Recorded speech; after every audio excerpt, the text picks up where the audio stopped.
Welcome to Innovating Music, a podcast from the UCLA Herb Alpert School of Music and the UCLA Center for Music Innovation. I'm your host, Dr. Gigi Johnson. On this week's podcast, please welcome Day Bogan. Day is a serial entrepreneur. He is a founder of music and artist marketing agency Maven Promo, co-founder of Tune Registry, which he'll talk about, which is a next-generation music rights and metadata management platform.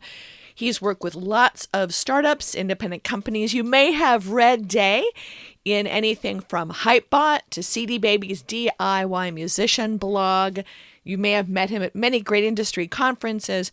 He'll be working with us coming up in summer of 2016 on our new Music Innovation Summer Institute, and we welcome him to the podcast. Day, I am very glad that you're with us today. You wear so many hats. Can you start us off explaining some of the different hats you wear? I own two startups, with one of them with a team of music attorneys and technologists. It's called Tune Registry. And Tune Registry is a music rights and metadata platform. We're really trying to address the fragmented music rights registrations process, as well as the problem with music metadata and the incompleteness and the challenge of distributing music metadata to the digital music ecosystem as a whole. That's Tune Registry. My other startup is Maven Promo, and we're focused on music marketing. One of the things we do is a program called Music and Retail, where we help independent artists get exposure by playing in retail stores in the U.S. Outside of that, I do wear a number of hats as a consultant and a mentor and a writer. I sometimes contribute to music websites, one of them being Hypebot, where I tend to write on music technology, music business, some of the challenges music tech entrepreneurs face in the ever-changing music business. I've written about the DIY musician, which has been syndicated to websites like CD Baby Musician Blog and Bands on a Budget and Indie on the Move. And then I consult with a number of music tech startup founders and teams who are creating really cool consumer apps around music and music access and social elements of music and interaction. And I just keep myself busy on projects, whether I'm mentoring or consulting, just to kind of stay in the know of what's happening with music and technology and innovation, and how legislative changes and industry custom changes in terms of best practices and rights assignments and licensing is affecting the overall digital music industry. I call myself a music data nerd, and I think that my work represents that, working with how music and rights and licensing and royalties are interrelated. What in the world do you mean by innovation? So what I mean by innovation is not necessarily new technologies. I think there's a lot of new cool technologies being developed around the world. The ways in which music is being exploited. And I say that in a nice way. The way young entrepreneurs are creating new products around music exploitation, whether it's consumption or sharing music or creating communities around music, new apps, new platforms that are generating buzz or early adopters. And I think they're cool. Whether or not they all do well in terms of growth is a different conversation. When I look at innovation, I look at new products and services around music, whether it's direct to fan or peer-to-peer around music. That's kind of what I mean by innovation. So what drives this innovation? Why are we at this time of innovation in the business? I think there's a very niche segment of the music fan world where they have access to tools to create technologies or to create apps or the resources to do that, and they have ideas. I think we've always, as consumers, have had ideas of how we'd like to use music, but never really had the tools or resources to test those ideas or bring those ideas to life. We're seeing growth, for example, even at the college level. I mentor a lot of college students who are working on music products, music tech products, based on, being frustrated with not getting the feature sets they want out of the big platforms everyone uses, or have an idea around some very narrow, specific feature that becomes really sticky because other kids like it. As technology or the ways in which we create technology is becoming more friendly to not super technical people, there's a window of opportunity for people to test ideas that are doing well in some respect, being downloaded in iTunes and Google Play and being talked about in music blogs and on college campuses. So I think that because consumers are becoming more tech savvy and becoming more knowledgeable, and because technology is becoming more accessible, we're seeing more music tech products coming to market, or at least in some kind of a sandbox version of what they're trying to do. So are you one of those less than technical people? Absolutely. I am totally the non-tech guy in all the tech scenes. I've become more and more tech savvy. I can build a website and I can develop an app using tools like Caspio, and these are for non-coders to develop web applications, pretty robust database-driven web applications where you can create rules. I mean, obviously there's a level of sophistication you need to have in terms of understanding logic. How does databases logically communicate with each other? It has become fairly easy for someone who has a general knowledge of HTML and CSS and some understanding of user experience and what a user interface is to be able to build something within a few weeks. I mean, there's a lot of courses online. There's ways to kind of teach yourself. There's obviously a lot of programs, for example, General Assembly here in LA, and where they're teaching kind of the average person how to build mobile applications. Now, in the music industry, obviously we have other challenges beyond just building the product in terms of licensing it. That's kind of where my role come in when I help a lot of the music tech startup founders who are not music business people understand how their cool toy, if you will, or app, or sometimes they're serious. I mean, obviously there are some of them are really serious about what they're doing, what the intellectual property implications are for those products. Well, let's come back to a couple of things here. So what is metadata? Metadata is the data about the data. The data itself is actually the song itself, right? Right. So the song is the data that the consumer wants, but the information about that data, the metadata, is describing that. So track artist, song title, some information about the musical elements, such as the beats per minute or the key. There's maybe some more granular information like pitch and frequency when it comes to what we call acoustic fingerprinting. So metadata is information about data. And when we think of metadata, well, I think most people don't think about metadata, to be honest, which is one of the challenges in the digital music industry right now. Is there's so much information you can provide about a data asset like a song. The music industry has a challenge with getting the complete information about that song and then transferring that information from one database to another and communicating between databases in a way that's consistent, talking about the same data. There's tons of rules. It gets kind of techy, but there's a lot of rules around the metadata in terms of the choreography of communicating data, the data structures, labeling, disambiguation, all these rules and challenges that makes, for example, managing rights and communicating with the digital music services challenges where you see Spotify potentially having legal issues with labels, or Pandora because there's some challenge, something fell through, whether it was a licensing issue or if it was an inability to accurately communicate the performance of songs and recordings and tracking that back to the underlying rights owner, which metadata is important to do that. So when you talk about choreography earlier, what were you meaning by that? Is that the kind of patterns and the dance moves between the companies or between databases, or what? Yeah, so in choreography, we're looking at the way data sets are moved from one database and one company to another database. So let's say, for an example, Sony sending information about its recordings to a digital music service. There's a certain way in which that information has to be sent. And in choreography, it's about databases talking to each other electronically. What information is sent first? What is the acknowledgement? How does the response happen for that receipt of information? How does the sender receive acknowledgement that the information has been received? If there's an error in that data, how is that error message sent to the sender? So it's how do the databases communicate back and forth?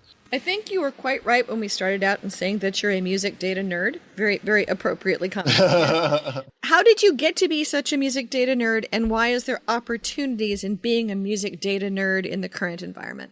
I don't really know how I got to be a data nerd. I mean, I started my interest in the music industry as a aspiring recording artist, and have been in some groups and pursued the industry as just like any other independent artist. What do you play? I am a vocalist, and I'm a really bad pianist.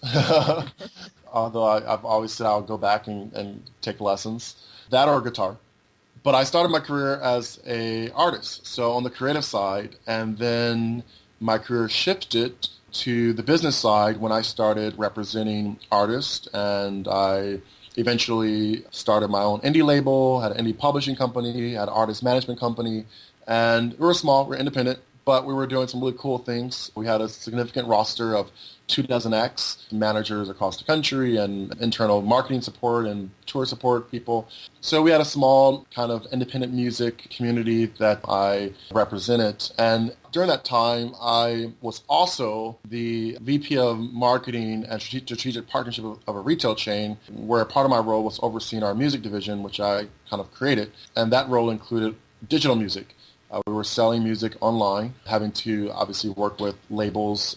We worked with the One Stop, which is an aggregator of aggregator of retail distribution rights from multiple labels. And I handled physical music sales in stores. So my hands were involved in different aspects of the music industry, from publishing to recorded music. And one of the challenges I saw was consistent on all sides was communicating information.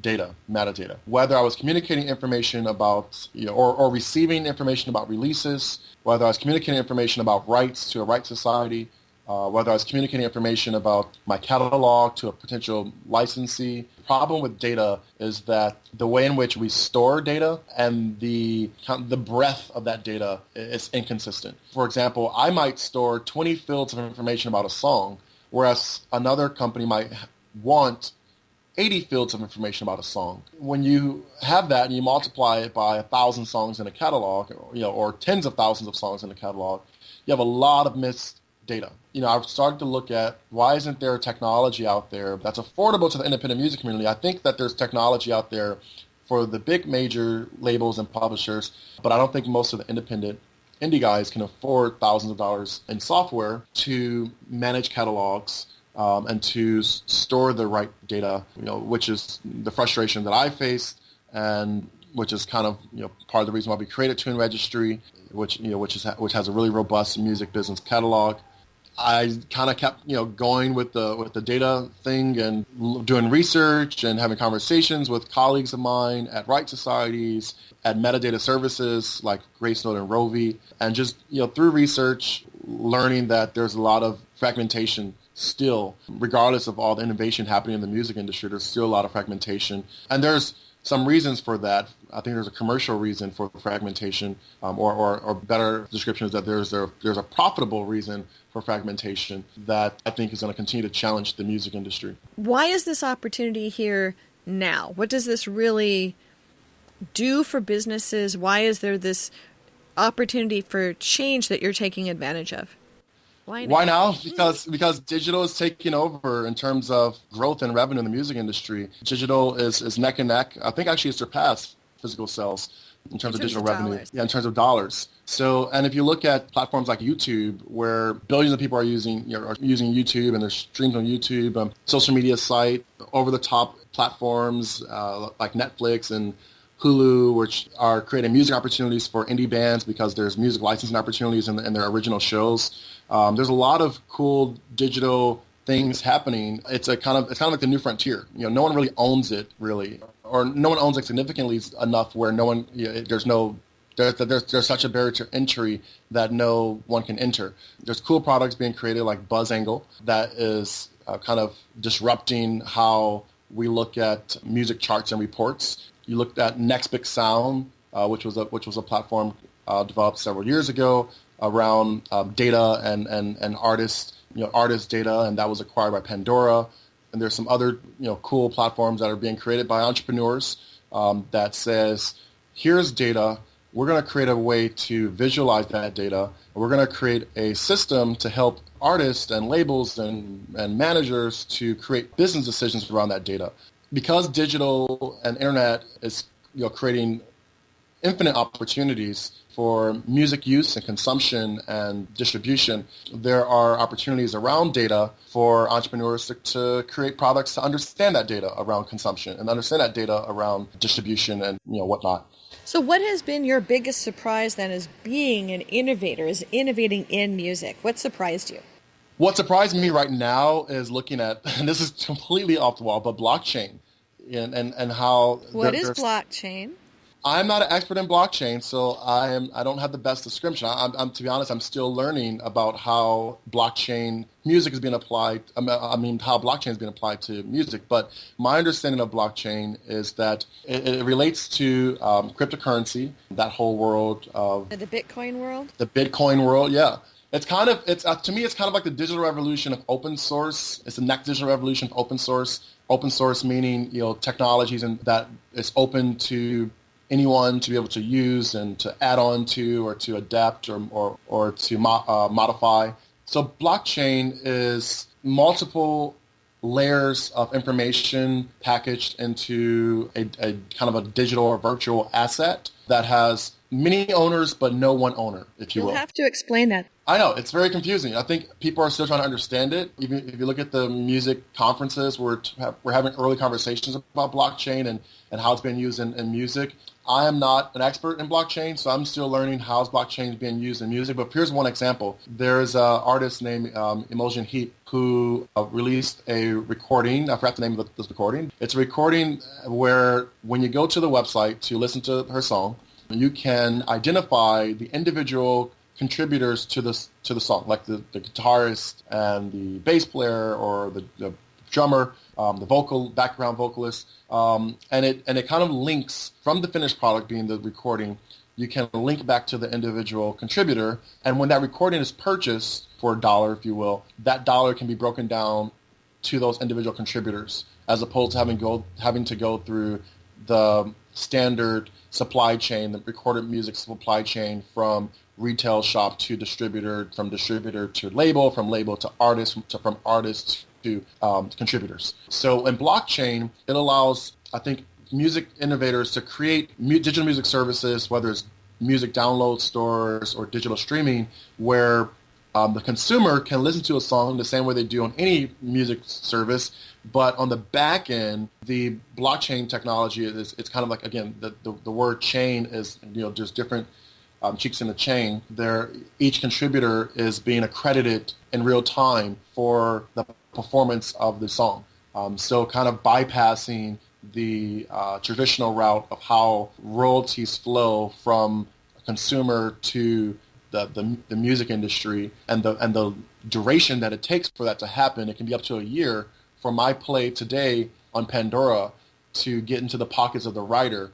So with blockchain, it's trying to solve a lot of problems with fragmentation by creating these new methods and new containers for music information that is consumer friendly. But again, it's kind of complex information. I'm still learning more about it. I saw some cool demonstrations at South by Southwest in March of 2016. I think that there's going to continue to be some cool projects built around blockchain and the music industry. I think, for example, here's a future feature that could take place in Spotify, for example. With metadata, a consumer searches metadata, for example, I'm searching by artist in Spotify's system to find Maroon 5 album or Beyonce's album. But with blockchain, since it can credit multiple contributors, I could search, for example, all songs or all recordings where a specific guitarist played on, and then listen to music that way, as opposed to just listening to music based on the artist. And then, in addition, that guitarist could be better credited for their works and better compensated. There's an organization called AFM, which is American Federation of Musicians. AFM and SAG-AFTRA Fund has AFM and SAG-AFTRA has the Intellectual Property Rights Distribution Fund, and what they do is pay out royalties to background vocalists and session musicians. But it's really hard to track them down because they're depending on published recording credits from recordings. Whereas blockchain can address that issue through technology, crediting the individual contributors. So it has to be, obviously, there's a lot of research that's going into it. There's a lot of development has to go into it. But blockchain seems like a really cool new way of addressing the music fragmentation issue, and especially the compensation problems that's caused by fragmentation. What are 2 or 3 companies other than the blockchain firms that are changing music right now that you're intrigued or excited about, but you're not working with? There is, oh, well, I mean, it's hard because I see so many startups and companies at these conferences that I think are really cool. Now, what conferences? So how do you feed Dave Bogan's brain? You have so much diverse things in there. How do you create all the inputs for you to be able to help and work with these startup companies? So, yeah, I mean, that's a great question. In the last few years, I've been interested in the music conference circuit, if you will. And then there's so the ones I've been going to are South by Southwest, the music conference, and then this year, in March 2016, I went to Interactive as well. The International Music Festival Conference, I was able to moderate a panel on festival technologies with some really cool people on that panel. There's a conference called Collision Conference that is kind of integrating technology and entertainment and content and music being an element of that. The San Francisco Music Tech Summit is a really great one I love going to, which brings together a ton of kind of startup music tech companies from around the world, as well as established music companies and the various kind of people who work around that space, professionals like lawyers and representatives and whatnot. I have been heavily involved in trying to attend conferences. Sometimes I'm able to speak at conferences or moderate panels. Sometimes I'm there to cover a conference. I've covered a few for Hypebot. And then in that role, I'm trying to identify some of the cool new startups, and I write about them. And then I do a lot of reading. I mean, I'm subscribed to a lot of mailing lists, from Digital Music News to Billboard to Music Tech Policies. There's a ton of different websites out there that just have information. The Music Business Worldwide was a really good one I get every morning, and these are kind of aggregated information about what's happening in the music ecosystem, whether it's a digital thing or changes at the personnel level. It all trickles down to kind of seeing what's happening in the music industry. So what 2 to 3 companies are you seeing that you're intrigued or excited about?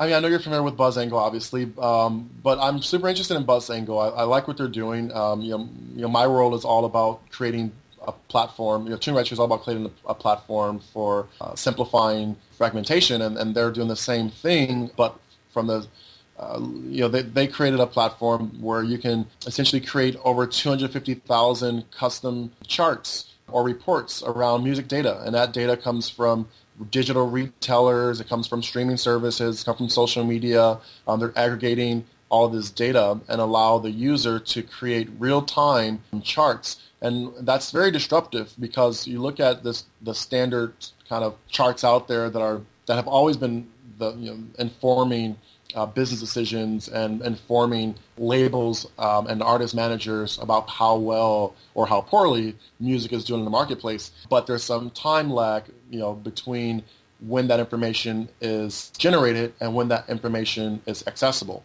And BuzzAngle is saying we think information should be accessible instantly, or at least within 24 hours of that information being generated. So I think that's really cool what they're doing. There's a company called Sanzia, who I met at South by Southwest V2V in July of 2015, who are doing really cool things with music and kind of medicine and technology. They've created a platform, kind of a smart desk for people with autism to be able to access the internet and access content that is friendly to their sensory challenges. They're looking at music and how sound can be adapted to for people with autism and other categories that they're trying to tackle as well. There's some other companies I'm really excited about. I'm not sure if I can talk about them yet. Well, by the time someone's maybe heard this, we'll have actually seen them in action. Let me just tune you to then the last question, which is, what last thoughts do you have? What would you want to share about innovation and the directions of music innovation and how we are innovating music to share with our wonderful audience out there in the ether?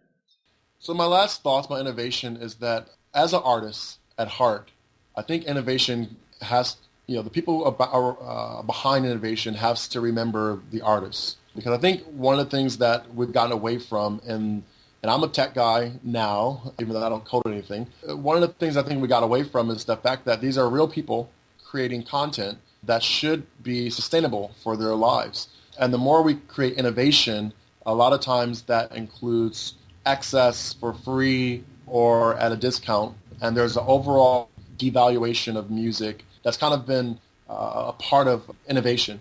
I think it's important to balance creating cool new products and services and platforms for consumers, creating really innovative, disruptive technologies for B2B, business to business within the music industry, but not forgetting that there's, someone or someones who, took their time out and created the music that we are sharing and downloading and creating communities around.